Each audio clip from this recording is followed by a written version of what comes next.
Backyard Bee Builder here. Let's talk tools. I've just got a selection of a few basic tools that you need when first getting started to be a beekeeper, and just some of the things I like and some of the things I don't like about them.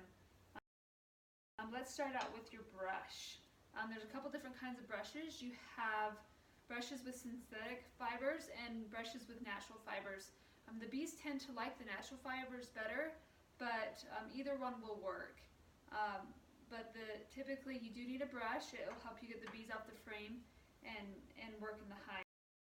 This is a comb. This is not necessary, but it's nice to have. I typically will use this to check my drone brood to see if there are mites in it. It's just kind of to scrape out the brood with and to see, kind of dig in and see what's there. So it's nice to have a comb. Not essential, but it's a nice tool to have around. Another thing I would recommend you getting are queen clips. These are nice if you're getting it into your hive and you're doing a whole lot in your hive. I will typically catch my queen. I don't want her to get hurt or lost because I'm looking through the hive, or if I'm trying to clean it up. So I will catch her. Now, when you're looking for at the clips, you need to make sure that you get a clip that closes sufficiently. There are some clips that they're not created equal. Some clips won't close all the way and the queen can escape. And there's nothing more frustrating than catching a queen, digging through a hive and going back to find out your queen is no longer in the clip, because at that point you have no idea where she is. So you can usually just get a package of them. I would definitely get more than one because they tend to disappear when you need them most. And so if you have a few lying around, it's nice to have, and make sure that they have a good spring component on it, that it's a nice tight spring rather than a weak one that doesn't really hold it together nice and tight. These are Hive Clamps. Now there's a few different sizes, different kinds, and these also are not created equal. They have different designs on them, but they're just, some of them aren't very weak and they're difficult to maneuver, and those are just a pain. They're just not worth anything. The whole point of these is to help pull the frames out, so they need to have good motion in them. They have a couple different mechanisms on it. This is just a regular spring, like a wire wrapped around it. It works okay, but it's just not quite strong enough to open up when it's sticky.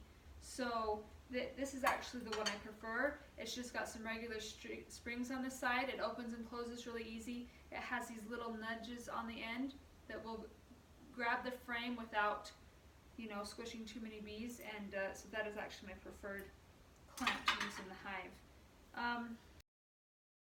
There are a few different smokers. You're going to want to have a smoker. It helps your bees calm down, or it helps you move the bees down in order to stack on another box if you need to.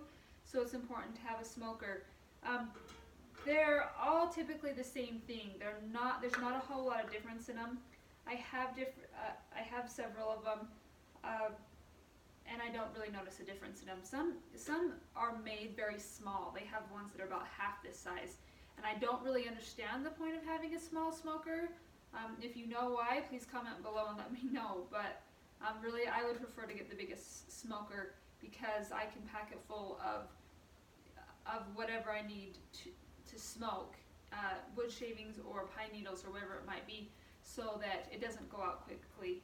If it burns out really quickly, then it's really irritating if you're in the middle of a hive and you have to stop to restart your smoker. So there's a few different designs, but they're all typically do the same thing.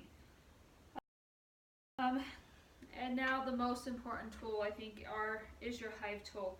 And there's a couple different designs. Here you can see there's just the normal Hive Tool crowbar, and then there's this flat one. It doesn't have any ridges on it. This has its uses. It has a little hook on the bottom that allows you to hook the frames and pull it up. And it's got kind of a sharp edge on the end that you can help clean your hive with. I don't really like this size or this shape. It just doesn't seem to give me the leverage I need. I really would prefer to get one like this, because I can put it in my frames and twist it, and that'll pull the frames apart, so I'm able to loosen them to get them to pull out. There's some bigger ones and some smaller ones. They're typically the same thing, but that is the preferred tool. And if you are like me, which most beekeepers probably are, you will need at least 2 of these and maybe more, because when you're in the hive working around, putting frames here and there, they tend to get covered or lost, and then you're scrambling around looking for one. So if I have a couple laying around, it makes going through a hive go a lot smoother. This is a frame hanger, and this is again something that is nice to have, not essential, but if you get a frame hanger, it helps keep your frames out of the dirt.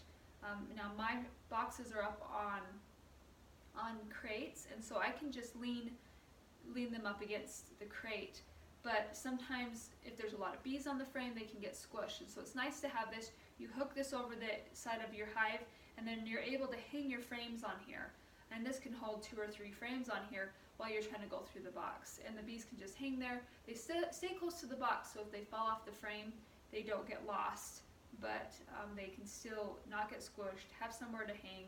It's in their natural state, so it's really nice to have a frame hanger. Those are the basic tools you have. If you have those things, you should be able to get started on beekeeping and have the tools you need to go into the hive and get going. So this is Backyard Bee Builder signing out, and I hope you like my movies. If you do, please subscribe, like, and share.